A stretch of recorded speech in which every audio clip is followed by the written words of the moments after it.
또 하나님의 은혜 보좌 앞에 나오신 여러분을 주의 이름으로 환영하고 축복합니다. 우리 옆 사람으로 다시 한번 인사합시다. 사랑합니다. 축복합니다. 히브리서 11장은 믿음장입니다. 믿음으로 살아갔던 그 믿음의 거장들의 이야기를 쭉 기록하고 있는데, 그 중에 가장 많은 분량을 차지하고 있는 사람이 오늘 본문에 나오는 아브라함입니다. 대부분의 사람들에 대해서는 히브리서 11장에서 단 한 절만 기록하고 있는데, 아브라함은 무려 12절에 걸쳐서 그의 믿음을 설명하고 있습니다.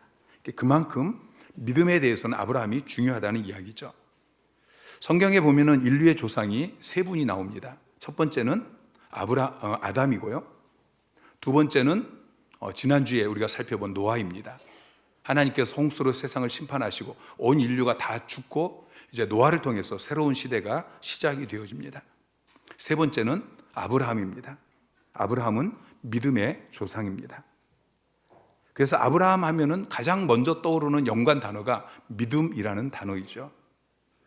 자, 8절 말씀을 다시 한번 같이 보면은, 믿음으로 아브라함은 부르심을 받았을 때에 순종하여 장래의 유업으로 받을 땅에 나아갈새 갈 바를 알지 못하고 나아갔으며.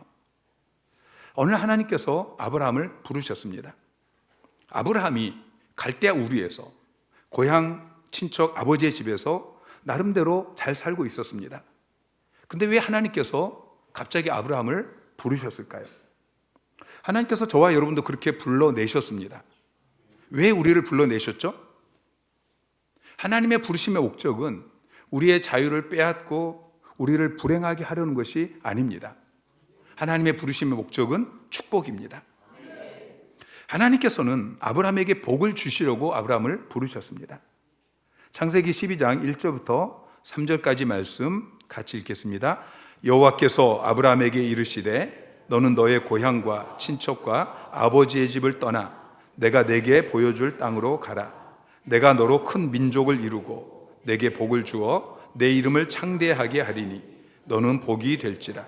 너를 축복하는 자에게는 내가 복을 내리고 너를 저주하는 자에게는 내가 저주하리니 땅의 모든 족속이 너로 말미암아 복을 얻을 것이라 하신지라. 자, 하나님은 만복의 근원이십니다. 모든 복이 하나님께 있습니다. 근데 그 만복의 근원이신 하나님께서 아브라함에게 복을 주시겠다고 말씀하십니다. 2절에 내가 내게 복을 주어. 자, 복을 주어라고 번역되어진 이 단어는 문법적으로 미완료형을 사용하고 있습니다. 문법적 의미가 뭐냐면은 한 번 복을 주고 끝내는 것이 아니고 계속해서 복을 주시겠다라는 의미입니다. 왜 하나님께서 아브라함에게 큰 민족을 이루게 하시고 또 계속해서 복을 주시고 또 그 이름을 창대하게 하십니까? 너는 복이 될지라 그랬어요. 내가 너로 큰 민족을 이루고 내게 복을 주어 내 이름을 창대하게 하리니 그래서 너는 복이 될지라. 복이 되게 하시려고. 복이라고 번역되어 있는 히브리어 단어가 베라카라는 단어인데, 베라카라는 단어의 의미는 복이 아니고 축복입니다. 축복 또는 복을 주는 것, 이런 의미입니다. 현대인의 성경은 너는 다른 사람에게 복을 끼치는 자가 될 것이다.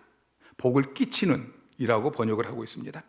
하나님께서 아브라함을 그리고 저와 여러분을 복이 되게 하시려고, 베라카, 축복의 사람, 복을 나누어 주는 사람, 땅의 모든 족속이 나로 말미암아 복을 받는 그 사람이 되게 하시려고 부르신 것입니다.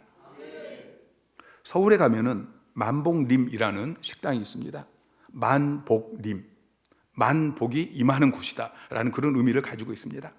세상 사람들이 이런 이름을 굉장히 좋아합니다. 그러나 예수 믿는 사람은 만복림보다는 만복출의 삶을 살아야 됩니다. 만복이 내게 임하는 것이 아니고 만복이 내게서 흘러나가는 삶. 세상 사람들은 복이 들어오는 것을 좋아합니다. 복이 나가면은 재수가 없다라고 생각합니다. 그런데 사실은 반대이죠. 만복임에는 만복이 없습니다. 만복이 없기 때문에 만복이 들어와야 되는 것입니다.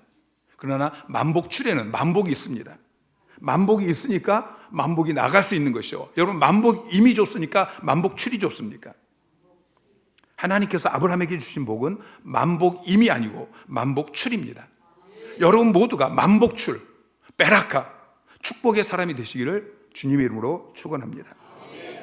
자, 아브라함이 어떻게 만복출이 되었습니까?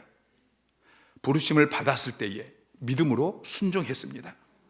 여러분도 아브라함의 복을 받아 누리기를 원하시면 아브라함과 같은 믿음을 가지셔야 합니다.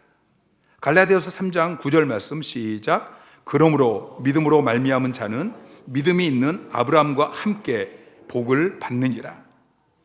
자, 믿음으로 말미암은 자는 믿음이 있는 아브라함과 함께 복을 받는다고 이야기하고 있습니다. 아브라함의 믿음은 첫째, 하나님께서 부르실 때에 그 부르심에 순종했다는 것입니다. 창세기 12장 1절 말씀과 4절 말씀을 보면 여호와께서 아브라함에게 이르시되 너는 너의 고향과 친척과 아버지의 집을 떠나 내가 내게 보여줄 땅으로 가라. 그렇게 말씀하실 때에 4절에 이에 아브라함이 여호와의 말씀을 따라 갔고 라고 성경은 기록하고 있습니다. 아브라함이 고향 친척 아버지의 집에서 잘 살고 있습니다. 그런데 하나님께서 그를 불러내시니까 그 말씀에 순종해서 따라갔습니다. 믿음은 하나님의 부르심에 순종하는 것입니다. 그런데 하나님께서는 가야 할 땅을 보여주지 않고 가라고 하십니다. 내가 내게 보여줄 땅으로 가라라고 말씀하셨어요. 보여준 땅이 아니고 보여줄 땅입니다. 도착해야만 볼 수 있는 땅. 오늘 본문 8절도 이렇게 기록하고 있죠. 믿음으로 아브라함은 부르심을 받았을 때에 순종하여 장래의 유업으로 받을 땅에 나아갈세. 갈 바를 알지 못하고 나아갔으며. 갈 바를 알지 못하고. 자, 갈 바, 갈 장소, 어디로 가야 되는지 그 목적지를 하나님께서 먼저 말씀해 주지 않으셨다는 거예요. 아브라함은 자기 자신이 어디로 가야 되는지 알지 못했습니다. 가라라고 하시는 하나님의 명령은 분명한데 어디로 가야 되는지는 가르쳐 주지 않으셨습니다. 이것이 하나님의 부르심의 특징입니다. 그런데 아브라함은 부르심을 받았을 때에 갈 바를 알지 못했지만 지체하지 아니하고 순종해서 나아갔습니다. 이게 믿음입니다. 믿음은 일단 순종하는 것입니다. 믿음의 삶은 이해가 먼저가 아니고 순종이 먼저입니다. 머리가 먼저가 아니고 손과 발이 먼저인 것입니다. 먼저 설명해 주세요. 나를 이해시켜 주세요 라고 말하지 마십시오. 하나님께서 자, 설명해 줄 테니까 잘 이해하고 떠나라 그렇게 말씀하지 않고 나를 믿고 그냥 떠나라 그렇게 말씀하십니다. 그리고 믿고 떠나면 그때부터 조금씩 보여주십니다. 한 발짝 내디디면 그만큼 보여주시고 또 한 발자국 내디디면 또 그만큼 보여주십니다. 하나님께서 한 걸음씩 보여주시고 한 걸음씩 인도하십니다. 하나님께서는 대부분 보여주시고 가라고 말씀하지 않습니다. 그냥 가라고 말씀하십니다. 그리고 순종하는 사람에게 비로소 보여주십니다. 대충 순종하는 것이 아니고 낭떠러지 끝까지 그렇게 순종해서 간 사람에게 보여주십니다. 그것도 한꺼번에 다 안 보여주십니다. 하나님께서 지시하신 곳까지 가면 그제서야 보여주시고 그 자리에서 우리를 또다시 다른 곳으로 더 깊은 곳으로 그렇게 인도하십니다. 앞이 보이지 않지만 하나님 말씀하시니까 그 말씀에 순종해서 어느 지점까지 나아가면 어느 순간 새로운 세계가 열리는 경험을 하게 되어집니다.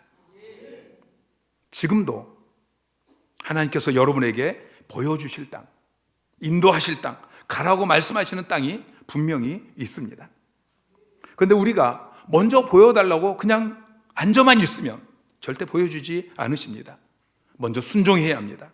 우리가 일어나서 하나님의 말씀에 온전히 순종하며 나아갈 때 하나님께서 우리 앞길을 인도해 주시고 또 보여주시는 것입니다. 여러분, 믿음의 삶은 세상 사람들과 전혀 다른 방식으로 살아가는 것입니다. 세상 사람들은 안정을 추구합니다. 안정된 삶, 이것이 삶의 목표입니다. 그러나 그리스도인은 믿음의 삶을 살아야 합니다. 믿음의 삶은 안정된 삶, 확실한 삶, 이걸 선택하는 것이 아니고 오히려 불확실한 삶을 선택하는 것입니다. 안정적인 삶이 아니고 모험적인 삶을 사는 것입니다. 아브라함은 남은 평생을 정착민이 아닌 나그네로 살았습니다. 장막을 치고 끊임없이 옮겨 다니며 살았습니다. 안주하지 않은 삶을 산 것입니다. 사랑하는 성도 여러분, 안정된 삶을 너무 추구하지 마십시오. 안정된 삶보다는 모험적인 삶, 믿음의 삶을 추구하시기 바랍니다. 어떤 사람들은 신앙생활을 하면서도 계속 질문만 하면서 세월을 허송합니다. 하나님이 부르시는데, 가라고 말씀하시는데 계속해서 왜죠? 왜 가라고 하시죠? 어디로 가라고요? 이해가 안 되는데요?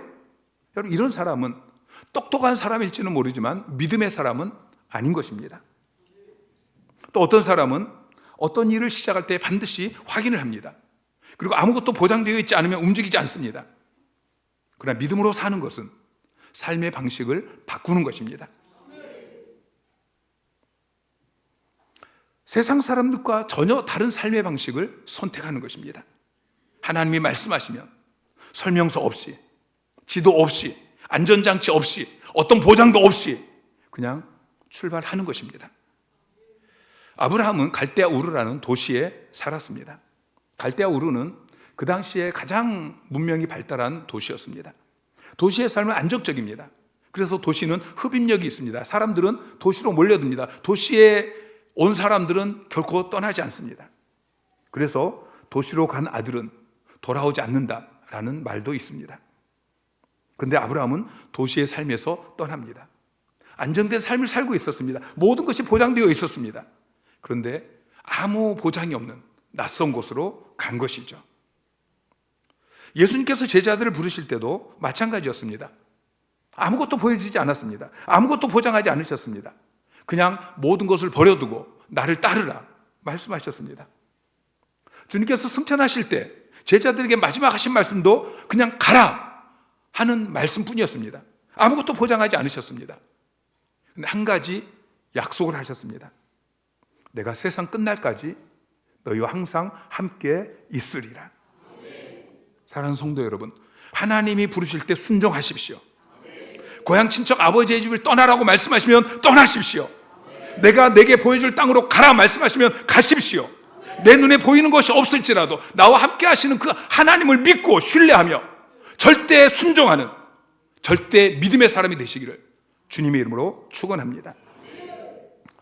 하나님께서 왜 아브라함에게 가라고 말씀하십니까? 왜 갈대아 우르를 떠나라고 말씀하십니까? 그곳을 떠나야 믿음의 삶을 살 수 있기 때문입니다. 그곳을 떠나야 축복의 사람이 될 수 있기 때문인 것이죠. 아브라함이 지금까지 살아왔던 고향 친척 아버지의 집은 죄악된 세상입니다. 우상 숭배하는 세상입니다.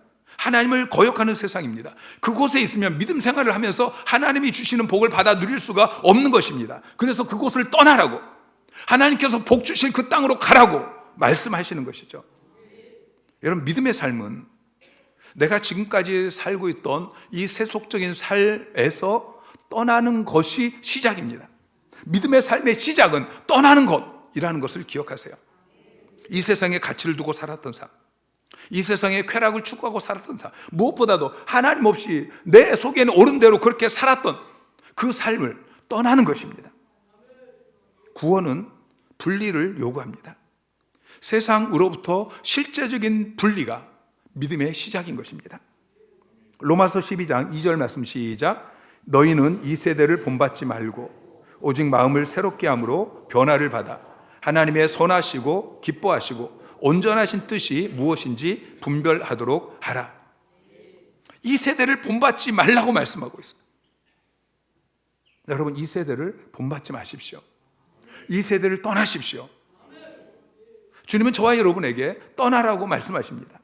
고향 친척 아버지의 집을 떠나서 내가 너에게 지시하는 축복된 땅으로 가라고 말씀하십니다.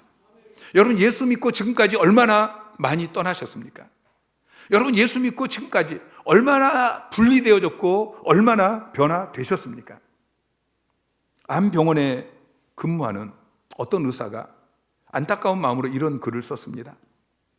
병원에는 많이 살아야 2달, 반년, 1년밖에 살 수 없는 환자들이 있습니다. 그런데 이들이 모여 앉아서 화투를 치다가 어쩌다가 돈을 따면 그렇게 좋아합니다. 오늘 3만 원 땄다, 오늘 5만 원 땄다. 어린아이처럼 기뻐하는데 이제 2달 있으면 이 세상에서 사라질 그 사람이 3만 원 땄다고 기뻐하는 그 모습을 바라보면서 한없이 서글퍼집니다. 여러분, 오늘 여러분이 사는 모습이 하나님 보시기에 이와 같지는 않습니까? 암 환자가 2달, 반년, 1년밖에 살 수 없는 것처럼 우리도 이 땅에서 10년, 20년, 30년밖에 살 수 없습니다. 그러면 하나님 보시기에 너무 짧은 인생입니다. 그런데 오늘 얼마 벌었다, 그저 그런 것만으로 기뻐하며 살고 있지는 않으십니까? 하나님께서는 그런 삶으로부터 떠나라고 말씀하십니다. 갈대아우르, 고향 친척 아버지의 집, 지금까지 살았던 그 세속적인 삶에서 떠나라. 떠나서 하나님이 가라고 지시하신 그 땅으로 가라. 하나님이 머물라고 하시는 그 땅에 머무르라 말씀하십니다. 자, 9절 말씀 시작. 믿음으로 그가 이방의 땅에 있는 것 같이 약속의 땅에 거류하여 동일한 약속을 유업으로 함께 받은 이삭 및 야곱과 더불어 장막에 거하였으니, 믿음으로 아브라함은 하나님이 약속하신 그 땅에 거류하였습니다. 그리고 장막에 거하였습니다. 거류하여라고 번역되어진 이 헬라어 단어는 나그네로 거주하다, 낯선 사람이나 외국인으로 거주하다, 그런 의미입니다.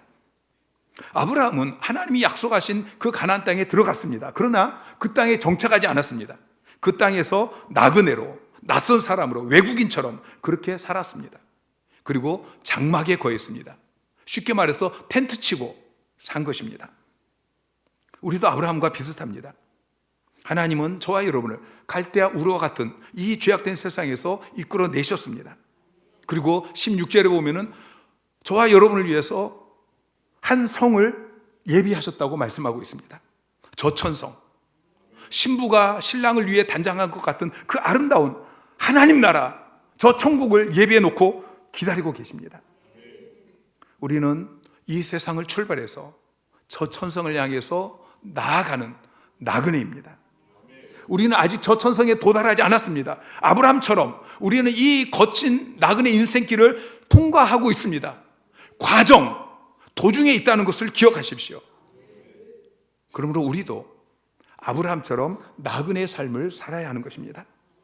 여러분, 이 세상을 살아가면서 내가 이 세상의 나그네다라고 여기고 있습니까? 여러분, 나그네로 거류하고 있습니까? 장막 생활, 텐트 생활을 여러분 하고 계십니까? 여러분, 텐트는 언제든지 펼 수 있고 언제든지 거둘 수 있는 임시 거처입니다. 어디서든지 설치할 수 있고 또 언제든지 옮길 수 있습니다. 텐트를 칠 때는 말뚝을 너무 깊이 박으면 안 됩니다. 말뚝을 깊이 박으면 텐트를 옮길 때 힘들기 때문이죠.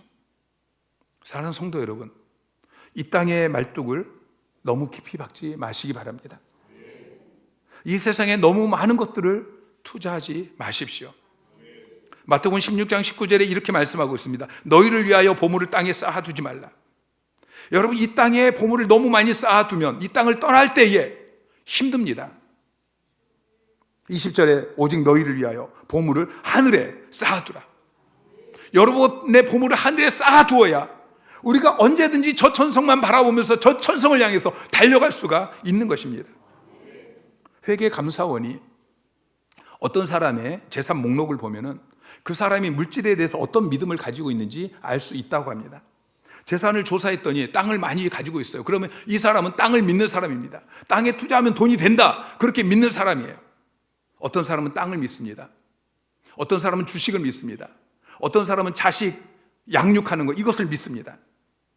만약 회계원이 여러분이 돈과 시간을 사용하는 것을 본다면 이 사람은 천국을 믿는 사람이야. 이 사람은 천성을 향해 나가는 나그네야. 이렇게 평가해 줄 수 있습니까? 나그네는 몸이 가벼워야 합니다. 짐이 많으면 옮겨 다니기가 불편합니다. 그래서 평소에 버리는 삶을 훈련해야 되는 것이죠. 살아가다 보면은 짐이 계속 많아집니다. 나도 모르게 움켜쥐기 때문이죠. 내 욕심 때문에 자꾸 무엇인가를 쌓아놓고 싶어 합니다. 여러분, 버릴 것을 버리지 않으면 집이 나중에는 창고가 됩니다. 저희 집은 살림살이가 아주 단순합니다. 손님들이 저희 집에 오면 깜짝 놀라요. 이렇게 살림이 없냐고. 새로운 물건이 하나 집에 들어오면 그 전에 있던 하나 버려야 되는 것입니다. 광야의 영성을 계속 유지하시기 바랍니다. 도시의 삶에 젖어 살지 마십시오. 세상은 우리에게 좀 더 가지라고 끊임없이 부추깁니다.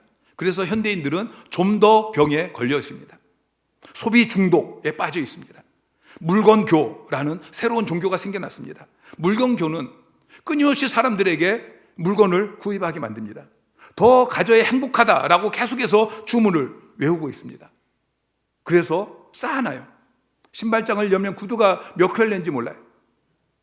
옷장을 열면 옷이 몇 벌인지 셀 수가 없어요. 그런데도 우리 자매들은 입을 옷이 없죠.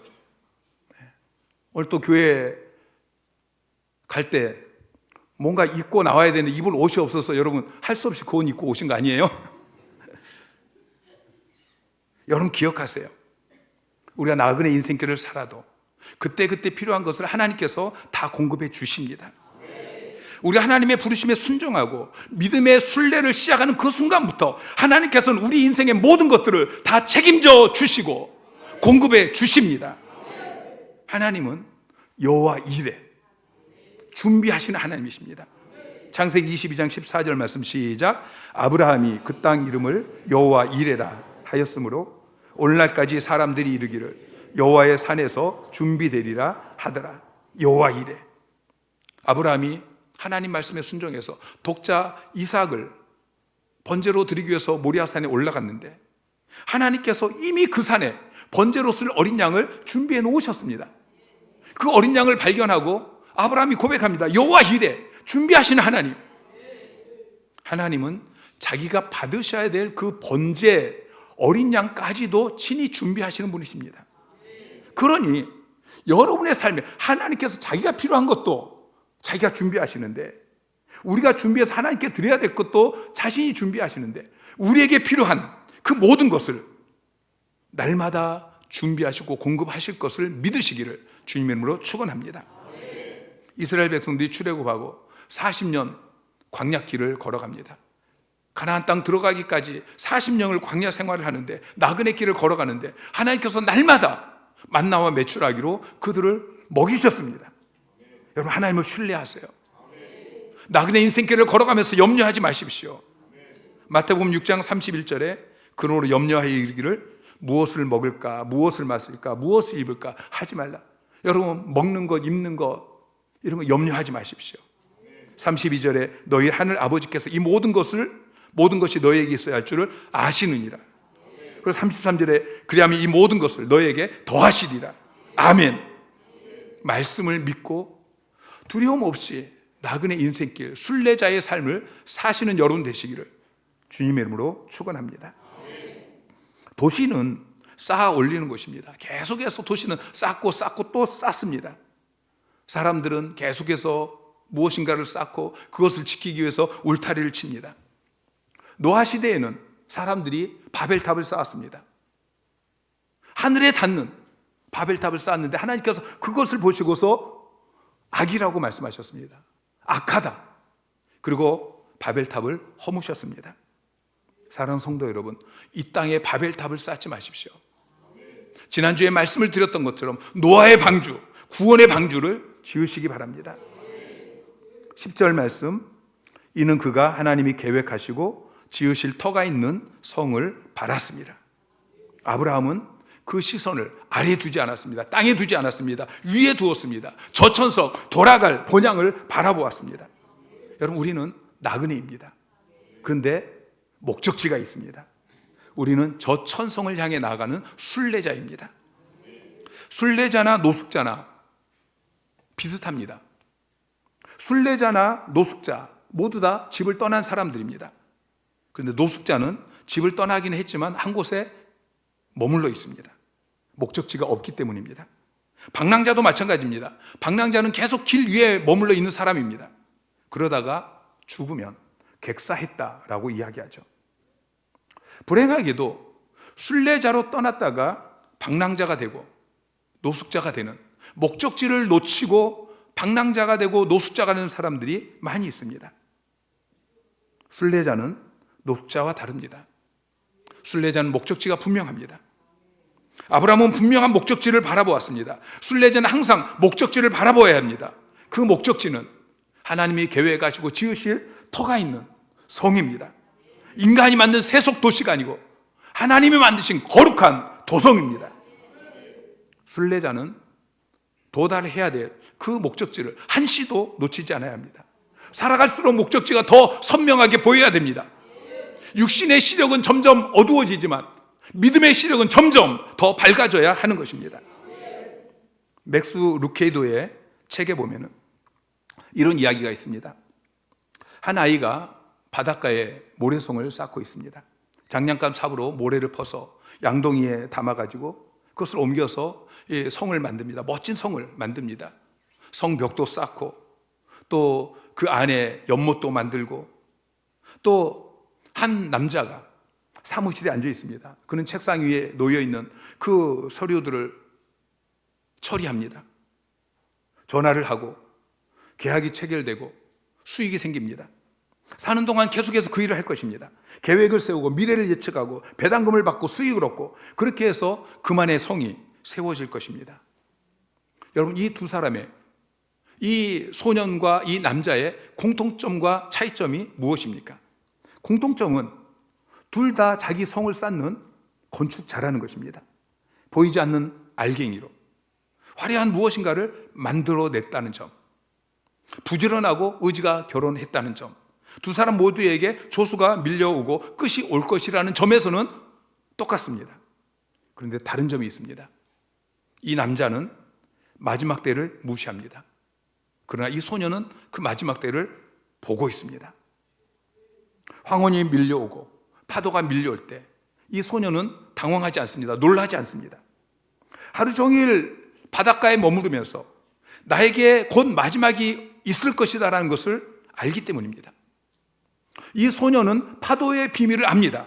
얼마 지나지 않으면 파도가 자기가 쌓아놓은 그 모래성을 뒤집을 것을 압니다. 그래서 파도가 밀려와도 이 소녀는 두려워하지 않고 후회하지 않고 슬퍼하지 않고 오히려 깡총깡총 뛰면서 기뻐합니다. 그런데 남자는 그 비밀을 알지 못합니다. 어느 순간 밀물이 내게 밀려올 것을 알지 못합니다. 날마다 해가 뜨고 지면서 시간이 지나면 너의 성이 무너질 것이다, 그렇게 외치는데 그는 준비하지 않습니다. 결국 한 사람은 준비되었지만 한 사람은 준비되지 않은 것이죠. 그래서 마지막 때에 한 사람은 평안하지만 한 사람은 당황해서 어쩔 줄 모르는 것입니다. 사랑하는 성도 여러분, 여러분 모두가 인생의 마지막 때에 당황하지 않는 사람 되시기를 주님의 이름으로 부탁을 드립니다. 어렸을 때 많이 불렀던 복음성가가 있습니다. 죄 많은 이 세상은 내 집 아니네. 여러분, 이 세상은 우리의 집이 아닙니다. 이 세상은 우리가 영원히 살 곳이 아닙니다. 주님은 이 세상에 거처를 만들지 않으셨습니다. 마태복음 8장 20절에 여우도 굴이 있고 공중의 새도 거처가 있으되 인자는 머리 둘 곳이 없다. 여러분도 이 땅을 살아가면서 이 땅에 내가 거할 거처를 만들기 위해서만 살지 마시고 내 영혼의 때 내가 영원히 거할 그 거처를 준비하는 삶을 사시기를 주님의 이름으로 축원합니다. 조만간 주님께서 우리를 부르실 것입니다. 우리는 우리 집으로 돌아가게 되어질 것입니다. 그 아름다운 도성을 바라보면서 이 땅에서 나그네의 삶, 순례자의 삶을 사는 아브라함과 같은 믿음의 사람, 절대 믿음의 사람이 되시기를 주님의 이름으로 축원합니다.